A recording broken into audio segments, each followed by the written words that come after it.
계속 강의를 이어가겠습니다. 오늘 갈등에 대한 이야기인데요. 갈등에 대한 이야기는 뭐 심리학에서는 뭐 너무나 넓게 다루고 있는 분야고요. 특히 상담, 뭐 가족 상담, 부부 상담, 뭐 관련된 이야기들, 그리고 뭐 학업에 관련된 상담 쪽 그 상담 분야에서는 이 갈등 해결하는 게 영원한 숙제예요. 영원한 숙제인데 제가 그걸 지금 아주 약간 지금 얘기를 해드리고 있는 거고, 이 갈등을 어떻게 하면 관리할 수 있을지에 대한 얘기. 자, 이제 오늘의 마지막 얘기인데요. 280쪽부터 286쪽까지 얘기입니다. 자, 이게 일단 갈등을 좀 줄이는 또는 관리하는 방법은 완충물이라는 게 있어요. 완충물. 좀 이렇게 갈등을 완화할 수 있는 어떤 특정한 그 장치를 좀 마련해야 되는 부분이 있는데, 이게 근데 이제 갈등을 좀 줄이려고 한다 그러면은 뭐 여기서 완충물은 여러 가지 의미예요. 자, 만약에 내 마음속에 갈등이 있어요. 나 내적인 갈등이라 그러면은 내적인 갈등을 어떻게 해소할 수 있을까? 좀 줄일 수 있을까? 이게 스트레스 줄이는 거 비슷한 원리예요. 자, 저번에 여러분들께서 스트레스 줄이는 뭐 스트레스 해소하는 방법에 대해서 저한테 분명히 출결 인정 과제로 쓴 사람들이 다 썼어요. 대부분 썼더라고요. 자, 만약에 내가 내적인 갈등이 심할 것 같거나 심하신 분들은 어떻게 이거를 줄이거나 해소해야 될지, 그게 완충물의 개념이에요. 자, 뭐 어떤 사람은 등산하기도 하고, 또 어떤 사람은 뭐 술을 마시기도 하고, 담배를 피우기도 하고, 뭐 등등등 여러 가지가 있는데, 이왕이면 좀 건강하게 이걸 해소할 수 있으면 좋겠다라는 게 이제 얘기고요. 그 다음에 이제 완충물, 또 이제 만약에 조직 생활이라든가 나와 타인의 어떤 갈등을 예방하기 위해서 또는 관리하기 위해서는 뭐 정기적으로 불만족스러운 사항을 의무적으로 써서 내라고 하는 경우도 있고 말하라고 하는 경우들도 있죠. 대신에 그런 말하는 것에 대해서는 일절 비판이나 비난하지 말라는 형태의 완충작용을 하는 그런 규칙을 만드는 경우들도 있어요. 자, 또는 갈등을 관리하는 방법이 뭐 이제 가장 강력하면서도 위협적인 방법은 제3자가 그냥 싸우는 걸 뜯어 말리는 경우에 속해요. 너희 왜 그래? 야, 그냥 이건 여기서 끝내. 딱 그렇게 어떤 제3자가 그렇게 얘기를 하는 경우는 갈등이 관리가 되죠. 자, 제일 대표적인 게 이게 법원의 판결이에요. 자, 민사소송 같은 경우에 여러분들이 이제 앞으로 겪을 수도 있는 얘기들인데, 뭔가 분쟁이 생겼어요. 분쟁이 생겼는데 이걸 어떻게 해결하지? 야, 우리 법원에 물어보자. 왜 법원의 판결이요? 아주 대표적인 완충물 개념이에요. 야, 너희끼리 싸우는 게 아니라 국가의 판단에 따라서 너희의 갈등을 줄이거나 없애거나 완화해야 될 것 같아. 이게 대표적인 법원의 판결 같은 게 가장 강력한 그 정당한 힘을 가진 갈등 관리 방법이라고 할 수 있겠습니다. 대신에 시간과 돈과 본인의 신경 쓰는 것들은 상당히 많이 듭니다. 이런 경우에는요. 자, 그리고 이제 적극적인 청취, 경청이죠. 쟤가 도대체 왜 나하고 불만이 있을까? 뭐 이런 거요.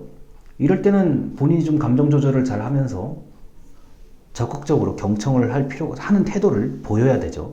이게 남의 말을 안 들어서 생기는 갈등들도 많아요. 그런 거 있잖아요. 우리가 엄마 아빠한테 가끔씩 뭐 나는 엄마 말 듣기 싫어 막 이런 거 있잖아요. 그러니까 엄마가 무슨 말 하려고 그러는데 애초에 듣기 싫대요. 반응 듣기 싫대요. 말하려고 하다가 못하죠. 자, 경청에 대한 얘기를 말씀을 드렸어요. 자, 경청은 상대방이 말을 하려고 하는데 말을 딱 끊는 경우, 좀 방금 이제 얘기했던 거, 뭐 엄마가 말하려고 그러는데 뭐 엄마 말 듣기 싫어 막 이런 거 있잖아요. 이게 되면 감정의 골이 깊어져요. 그래서 갈등이 더 오히려 늘어나는 가능성이 높습니다. 그래서 적극적으로 청취한다는 그 자세를 좀 의식적으로 가져야 됩니다. 자, 그리고 이제 비언어 단서를 주의해야 되는데, 표정이요, 표정. 이 비언어 단서 뭐 얘기할 거다. 표정 보세요. 표정을 보면은 저 사람이 만족스러운지 불만족스러운지를 너무나 잘 알고 있죠. 그런데 이게 이제 오류를 범할 수가 있어요. 뭐냐면은 원래 무표정인 사람도 있고, 원래 웃는 사람일 수도 있고, 원래 좀 우울한 사람일 수도 있어요. 표정에서요. 그러니까 이거는 사람마다 그 기준선을 잘 찾아내야 돼요. 아, 저 사람은 원래 표정이 저러니까 그걸 굉장히 잘 이해를 하면 좋아요. 난 재밌는 얘기했는데 왜 저 사람 표정이 이렇지? 이렇게 생각하면은 자기가 스스로 오해를 할 가능성이 높아집니다. 그래서 비언어적 단서, 전 대표적인 게 표정으로 봅니다. 특히 이제 화났을 때의 표정이라든가 이런 거 있잖아요. 그냥 목소리도 이제 대표적이에요. 목소리 톤. 목소리가 높아지냐? 목소리 급해지냐? 뭐 이런 거, 어조라 그러죠. 이런 것들도 이제 하나의 비언어적인 느낌, 단서를 보고 갈등을 관리하고 조절해야 되는 그런 필요가 있습니다.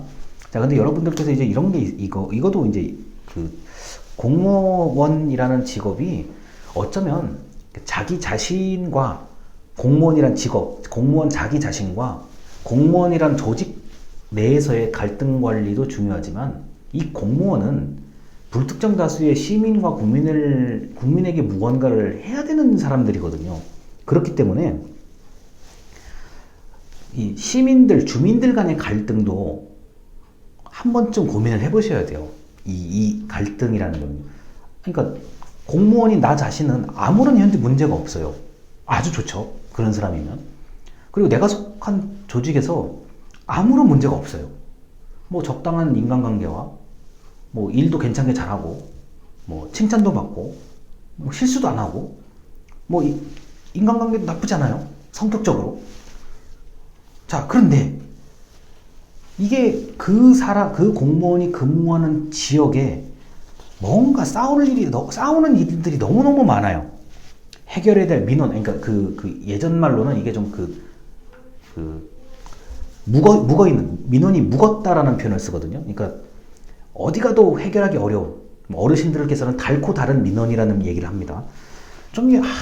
말하기, 그 주제는 별로 꺼내고 싶지 않은 것들 있어요. 이게 없으면 비정상이에요, 그것도. 자, 그러한 관리, 그것을 과연 어떤 식으로 그런 갈등을 어떻게 관리할 것인가. 동네끼리도 분쟁이 있을 수 있죠. 동네끼리도 분쟁이 있을 수 있어요. 자, 그리고 어떤 특정한 주민 개인과 뭐 집단 간의 갈등이 있을 수 있는데 그게 이제 공적인 영역이 있을 때. 자, 이럴 때는 어떻게 할 것인가. 그리고 갈등의 예방이 참 말은 좋은데 예방이 쉽진 않아요. 뭐 우리 지역에 절대 저거는 안 된다. 갈등이죠. 자, 그리고 유치 경쟁. 저거는 반드시 우리 동네로 가지고 와야 된다. 그럼 지역끼리의 경쟁이잖아요. 이른바 기싸움이라고 봐도 뭐 무방합니다. 이게 그래서 갈등이 어느 사회에서나 일어나요. 어느 작은 사회든 큰 사회든 일어나고 하다못해 동호회 안에서 갈등이 많아요. 자, 적당히 무난한 동호회도 있는 반면에 자잘자잘하게 그 안에서 사람끼리의 갈등도 있어요. 신경전 같은 게 있을 수도 있습니다. 그래서 갈등은 필연적으로 일어난다고 저는 보는데 일단 나 자신이 어떻게 대응을 하고 어떻게 순응을 하는지가 저는 중요하다고 봐요. 자, 왜냐면은 만약에 상대가 화를 막 내도 내가 뭐 가만히 그냥 그러려니 하고 있으면은 상대가 또 화내다가 또 말아요. 이런 일들 많거든요. 자, 그래서 이 관리 방안이 참 말은 쉬운데 그렇게 쉽지가 않습니다. 자, 그리고 이제 말씀드릴 게 뭐냐면은 오늘의 진도는 이제 이 정도요. 이 정도까지 나가는데 갈등의 의의가 뭔지, 엮이는가 숨기는 갈등의 유형, 자, 그리고 조화리의 장, 그 다음에 상황에 따른 것, 그냥 관리 방안까지인데, 여러분들이 이 부분은 사실 심리학, 우리 수업이 아니라 자기소개서나 면접에서 이게 굉장히 중요해요. 자, 이런 항목이 사실 꼭 들어갑니다. 당신이 어떤 목표를 달성하려고 했는데, 주변 구성원들과 불화 또는 갈등이 있었던 경험을 쓰고 그 갈등을 어떤 식으로 해결했는지 기록하시오, 서술하시오. 요새 이제 자소서에 필수 문항이라고 봐도 과언이 아닙니다. 네가 갈등 겪은 거 쓰고 그걸 어떻게 극복할 수 있었는지를 한번 구체적으로 기록해봐라, 써봐라. 이게 이제 자소서 그리고 그 면접에서 물어볼 수 있는 문항들이고 자소서에는 거의 100% 다 들어가 있다고 봐도 됩니다. 자, 그런데 제가 이런 얘기를 많이 들어요. 교수님, 저는 갈등을 별로 겪은 적이 없는데요. 자소서에 쓸 만큼의 사례가 아닌데요. 근데 이 갈등을 자기소개서나 면접에서 얘기하려고 한다면 굉장히 여러분 구체적으로 아주 세밀하게 기억을 떠올리셔야 돼요. 나는 안 떠오르는데 갈등 싸운 적 있었나? 싸운 적이 있었나? 자, 내가 그 갈등의 당사자가 아니어도 돼요. 다른 사람의 갈등을 중재하려고 했다든가, 다른 사람의 갈등을 해결하려고 했다든가, 어차피 직간접적으로 연관이 되어 있을 수밖에 없거든요. 자, 동아리 활동, 과생활, 어떤 저 아르바이트, 집에서 했던 거 등등등. 갈등은 사소한 거, 갈등에 대한 것은 사소한 사례를 찾을수록 여러분이 유리해지는 겁니다. 왜냐면은, 어차피 이게 사람과 사람 간의 갈등이기 때문에, 또는 이제 고차원적인 자기소개서를 쓰시는 분들이 있어요, 가끔은요.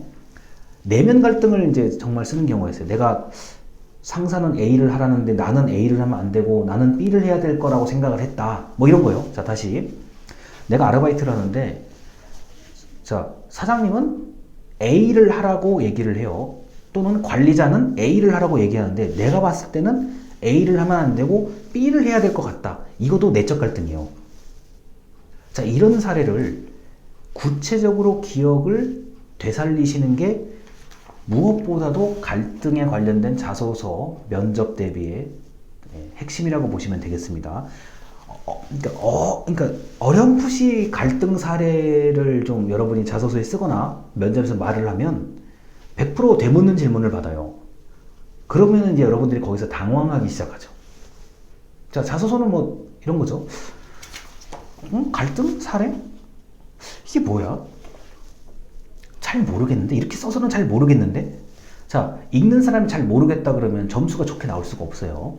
자, 반대로 또, 추가적으로, 갈등 사례를 저 사람이 지금 말하고 있는데, 면접 평가자인 내가 봤을 때는, 내가 들었을 때는 잘 이해가 안 돼. 자, 듣는 사람이 잘 이해가 안 되면 좋은 평가가 나오기가 쉽지가 않습니다. 자, 그래서 오늘 배우는 이 갈등에 관련된 얘기는, 굉장히 일상적이면서도 사소한 것부터 생각을 해보셔야 돼요. 그리고 나중에 여러분이 이제 앞으로 사실 때 역할 갈등까지 있겠지만, 자, 그런 것들을 포함해서 자기소개서 또는 면접에 이걸 어떻게 이용할 수 있을까를 한 번쯤 고민해 보시는 게 무엇보다도 필요하겠습니다. 자, 그래서 오늘 갈등에 대한 이야기에 좀 초점을 맞춰서 많은 말씀을 드렸습니다. 들어주셔서 감사합니다.